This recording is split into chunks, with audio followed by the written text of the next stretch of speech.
Um ato público em São Paulo deixou às claras crimes cometidos durante a ditadura militar. Esses crimes foram negados até agora pelo Estado brasileiro. Em cerimônia no Instituto de Geociência da USP, o estudante Alexandre Vanuc, morto pelos militares em 1973, foi reconhecido como anistiado político. Isso significa que o Estado brasileiro assume a culpa pela morte dele e pede oficialmente desculpas à família. Outra reparação importante também diz a respeito a Vladimir Herzog. No mesmo ato, a família do jornalista recebeu um novo atestado de óbito. No documento, a causa da morte passa a ser lesões e maus tratos sofridos durante o interrogatório no DOI-CODE. Então, passa a constar agora a verdade. Minha mãe costumava dizer que o golpe de 64 invadiu a nossa casa como um vendaval. Minha mãe dizia que ela nunca, na vida dela, como mãe, como dona de casa, ela imaginou que tivesse que proteger a família dela, tivesse que proteger os seus filhos do perigo representado pelo Estado. Como que vai ser feito esse reconhecimento do Alexandre Vanuc como anistiado político? O Estado irá apurar um conjunto de informações documentais que foram apresentadas ao Ministério da Justiça e, nesse instante, declará-lo anistiado político brasileiro.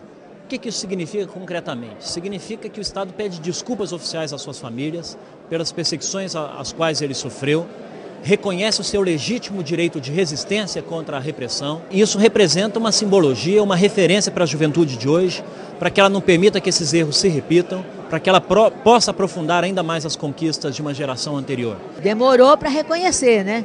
Mas graças à luta que as famílias travaram, né? E graças ao processo democrático do Brasil que se desenvolveu mais, a gente chega a essa situação hoje. É o Brasil se reencontrando com ele.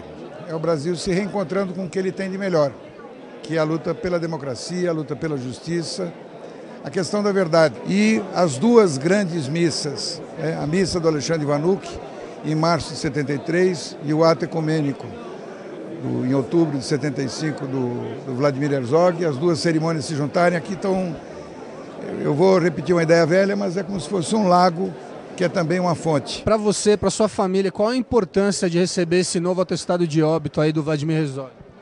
É muito importante porque a família durante 37 anos, 5 meses e 20 dias foi humilhada com um documento mentiroso que nós tivemos que aceitar e que sustentava a farsa do suicídio.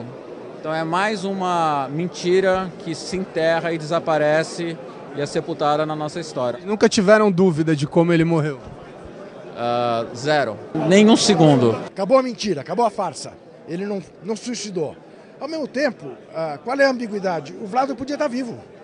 O Vlado podia estar aqui, como o Alexandre podia estar aqui. Qual a importância de um ato desse para a Comissão Nacional da Verdade? Para a Comissão, eu acho que é um ato importante para demonstrar que nós estamos na caminhada certa. Quer dizer, nesses últimos 25 anos, desde o reconhecimento da responsabilidade do Estado brasileiro pelos crimes da ditadura em 96, até hoje nós fizemos uma enorme caminhada. A gente reconhecer não basta. Hoje a gente tem que tentar organizar, através da Comissão da Verdade, um processo de mudança dos dias de hoje. Então, se a gente fala de Comissão da Verdade de uma maneira abstrata e reconhece os erros, e não diz, por exemplo, que os governos hoje têm na sua base pessoas que contribuíram para a ditadura militar, pessoas que elaboraram processos, leis durante a ditadura, a gente não consegue ter uma mudança. Acho que é muito importante que a juventude se orgulhe de saber que estão estudando numa escola de onde saiu esse jovem, que teve a garra, a luta, a decisão de lutar contra a ditadura. E no caso de Herzog, foram necessários 37 anos, 5 meses e 20 dias para que a verdade viesse à tona. Acontece neste momento na Catedral da Sé uma missa em homenagem a Alexandre Vanuc. A semana foi marcada por mobilizações que relembram os 40 anos da morte do militante da Ação Libertadora Nacional, a ALN. Na noite desta quinta-feira, o show Conversando com Paz, no Centro Cultural São Paulo, reuniu familiares e amigos de Alexandre Vanuc. O cantor e compositor Sérgio Ricardo apresentou canções marcantes da luta contra a repressão no país. A agonia de Alexandre não foi em vão. O resgate da verdade sobre o que ocorreu e o que atinge covardemente os que vivem neste país deve ser conhecido. Alexandre era um estudante de geologia da USP. Estava no 4º ano do curso. Passou em primeiro lugar no vestibular. Tinha projetos que levava com entusiasmo dos seus 22 anos de idade. No dia 12 de março de 1973, 40 anos atrás, despediu-se dos pais e viajou de Sorocaba, onde morava, para São Paulo. As aulas na USP haviam começado. Disse em casa: volto no próximo domingo para o almoço. Não voltou.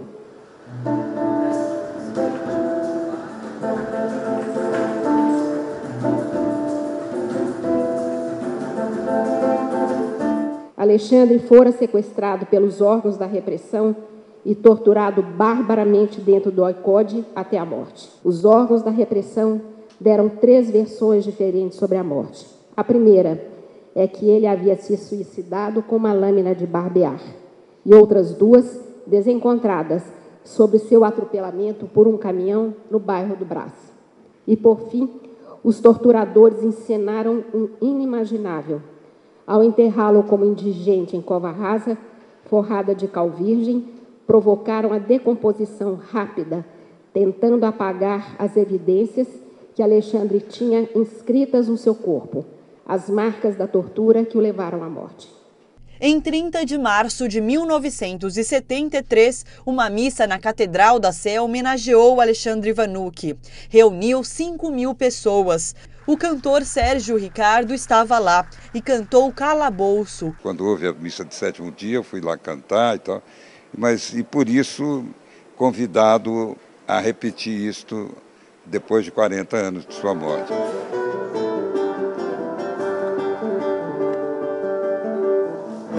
Olho aberto, ouvido atento e a cabeça no lugar.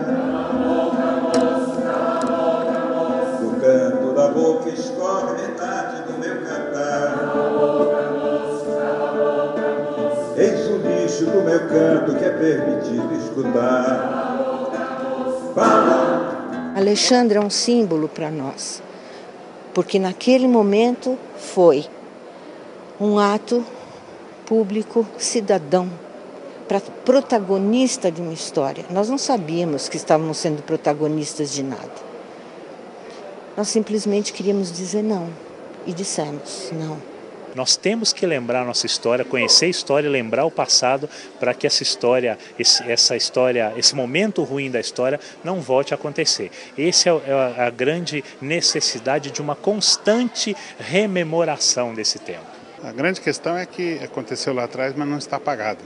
Então a figura do Alexandre é fundamental, porque o movimento estudantil daquela época, que tinha a ditadura para combater, ele também hoje se encontra numa situação complicada, porque a USP tem ainda uma legislação baseada na ditadura, tem tido um comportamento repressivo e nós precisamos exorcizar a ditadura.